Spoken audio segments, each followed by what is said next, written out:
Yesterday, I had my simulation for radiation as I was diagnosed with a skin cancer from my ear that migrated to my parotid salivary gland.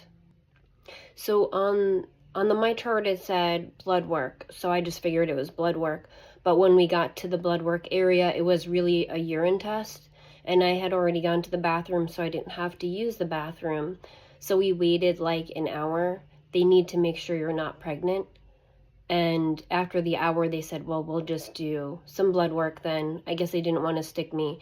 So we'll just do the blood work, and then you can go to your next appointment. They'll have the results, whatever. So my next appointment was a simulation. They took me back into the CT area, and I changed into a gown. They kind of put me in a few times through the CT scan. I don't know if it was actually on or they were just taking measurements. But then finally I came back out, and they had this, I don't know if it's plastic, but it seems like it was like a warm, pliable plastic or some sort of material similar to plastic.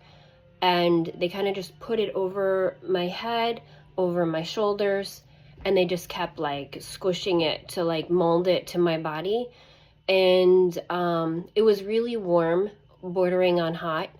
But it kind of felt good because it was cold in there. And they did give me a warm blanket because it's pretty freezing in that area.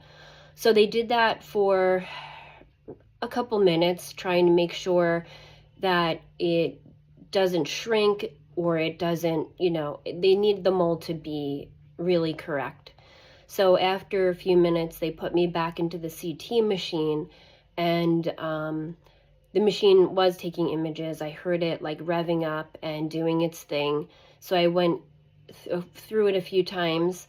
And then when I came back out, they said, well, let's just wait another 2 minutes to make sure that the mold is really,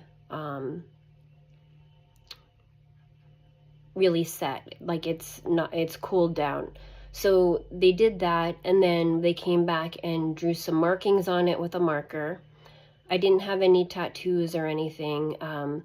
I think some people might get a tattoo for radiation so they can see certain areas better that they want to target or something, but I didn't get any tattoos. And also the face was cut out. So at my transplant hospital, when they were talking to me about it, they showed me a much different material.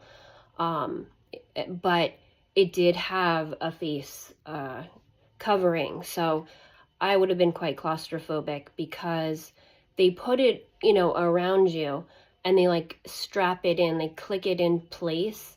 So you're really, strapped in, and, covering the face, being strapped in would be kind of terrifying, I think, for most people. But so I'm very grateful that there was no face covering. And I'm going to start radiation next Tuesday, so that does make me happy because I've had this for a while now, and I just really want it taken care of.